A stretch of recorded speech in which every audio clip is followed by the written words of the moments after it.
Hi everyone, my name is Jair Lozano. I am a nursing student at Midwestern State University. This is my capstone project titled Wound Prevention in Long-Term Facilities. The rationale as to why I chose this is because wounds do play a significant role in our health field. And why do they play a significant role is because it's something so small that can be overlooked that eventually can have huge negative impacts to a person's life. It can reduce quality of life. It could increase longer stays in the hospital, higher costs, and it could create some discomfort and emotional distress on the person's life. And not to mention also their families' lives. So, understanding the significance of wound prevention in this context is crucial for providing comprehensive care. The proactive approach is critical to enhancing patients' outcomes. A little bit of the background for this presentation is I currently do work in the intensive care unit here in the Rio Grande Valley. It's a hospital called Edinburgh Regional Medical Center. And prior to that, I did work at the as an EMS paramedic for about 10 years, in which for a portion of that I did work private and I did take people from home to wound care appointments, doctor's appointments, or dialysis appointments. And when people do have these wounds, they are in severe pain. For the most part, they're just lying in their bed and they just kind of rotate. But there are points such as doctor's appointments that we do have to take them to, that we do have to move them, and we do have to put pressure on these injuries just to lack of movement in the stretcher, and it does create a lot of pain for these people. And fast forward a couple of years later, I became a nurse and I got to see a different view to wounds. Working in the ICU, especially at this ICU, by coincidence, there are about four nursing homes around the area, um, and they do frequent patients to the hospital. And some at times when patients do leave, they might have a wound. Maybe it might be a nickel sized, it might be a dime sized, but they'll leave and they'll revolve right back. And that wound that was once a dime is now the size of a quarter, and it increasingly worsens. Once the patient has a wound, it's very hard to get rid of.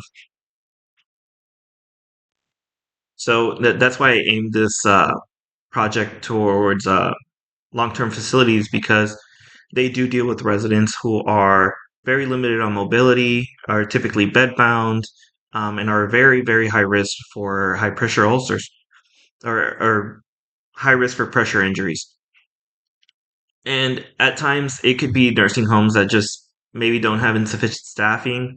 There could be times where I think the sometimes there'll be a ratio of like 8 patients to one nurse. It depends on the policy of of the nursing home or the facility itself. But they could also be limited on supplies or technology. Maybe they don't have wound vacs available, or maybe some of the creams or lotions are just not available for them. So this presentation has a maybe a little bit of a different approach to maybe ordinary wound care or wound care prevention. So, excuse me, my problem statement or my PICOT statement: at long-term facilities are residents at high risk for pressure ulcers, less likely to develop pressure injuries if their family members are involved in creating or carrying out a personalized plan for preventing wounds compared to when standard care is provided without family involvement. In gathering information to or evidence-based information for this PICOT, I did come across a lot of studies that do include a lot of family um, implementation into wound care prevention. I even found a pilot study by Gordon and Hannon that shows care approaches of preventing pressure ulcers, demonstrating the value of integrating family members into wound care strategies. So ultimately, all the studies and all the evidence-based information that I gathered highlight the importance of family engagement and education in enhancing wound prevention into long-term care settings. With this problem statement um, and literature review, my proposal plan description does highlight a lot of stakeholders, such as the residents themselves who do have these wounds, the family. Family can also be, as mentioned, the whole point of this PICOT statement is to involve the family. So it gives them a little bit of preference and it makes them feel included into the patient's care and needs, as well as administrators and policymakers. In administrator form, it can help costs. It can decrease costs by involving patients, families. Um,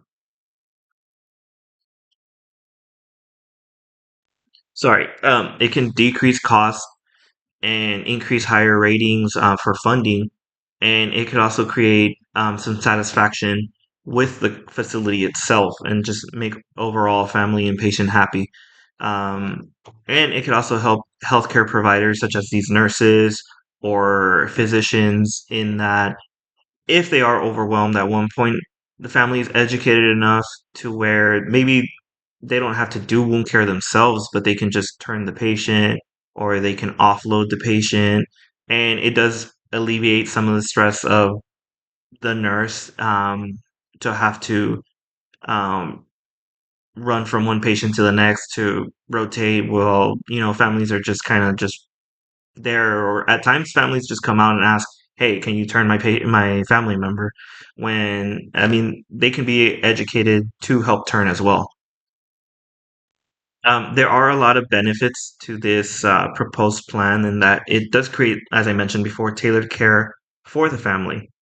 Um, it creates better relationships for the family, as I said, with the patient themselves and the healthcare team and the administrative team. Um,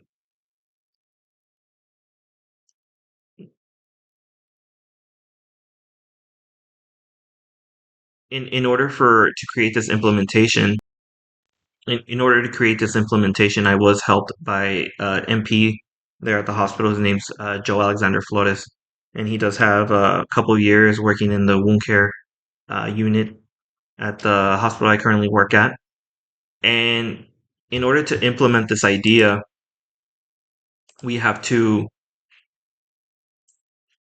first assess who are these patients that we do need to kind of, I guess, get help from the family themselves. And so we have to identify who are these at high risk patients. And at risk, high risk patients could be bedbound. They could also have some comorbidities such as diabetes, vascular disease. And along with that, we have to understand current practices for wound prevention. As I mentioned, offloading, turning, making sure that patients are dry. And in order to do that, we have to understand and then we have to educate nursing staff. And then, along with that education of nursing staff, we have to educate family members. So, we need to make sure that there's a constant upkeep of education as it flows through down to the family. And so, we do have to create, in this PICOT example, regular meetings with families and staff. And as I mentioned, the education has to be constant in order to have the proper prevention. But there will be some challenges, and there will be challenges with any statement, any question. At times, it's going to be hard to coordinate with families and patients and healthcare providers. And at sometimes families are just used to doing things their own way, and in order to teach them a different way, or asking for help, they may be a little hesitant. And along with that is knowing how to measure its effectiveness. Um, at some point, a long-term facility could be at home, or it could be through home health. And how would we know that families are able to provide the care in order to create this prevention of wounds, which would be difficult, and it could be a challenge for this proposal. So After implementing this proposed plan of having families be educated in wound prevention and try to integrate them into a plan of care, we were going to have to evaluate to see if it is helping. And so we would have to compare the rate of change of wounds before the plan of care was implemented and after it. And we can use electronic health records to document if wounds are getting worse or they're decreasing or getting better. Along with that, maybe we can use some surveys to get feedback from both family and healthcare providers to see if the plan is working. Maybe at the end, families aren't going to be happy with the plan of care. And along with that, we do have to consider if the data is accurate and if it's been consistent throughout the entire time.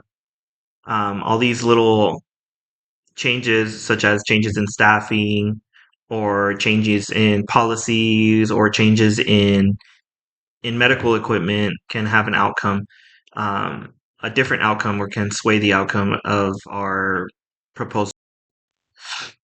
Once the time period is through and we've had our findings and we're able to collect data, I think the presentation or the plan of care can be presented to target healthcare or nursing conferences for broad exposure and feedback.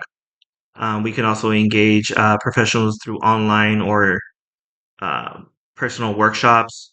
We can present results in staff meetings, ground directly to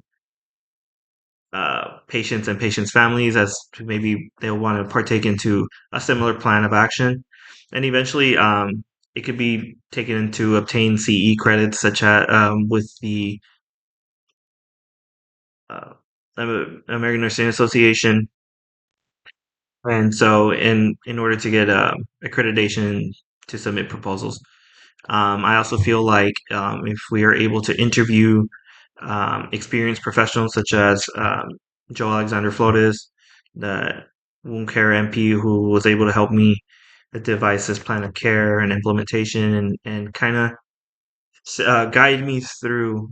He is also a big advocate for integrating families into wound care or wound care prevention because it also, along with it helping healthcare providers, it also, like as I mentioned before, he also says it helps the family feel better by being included into a care plan. It also helps the resident or the patient from wound prevention, which is going to help their overall health, and it does help the facilities from having to dish out some costs for wounds because every so often, if a patient develops a wound, for example, in the hospital, then the hospital has to cover that wound.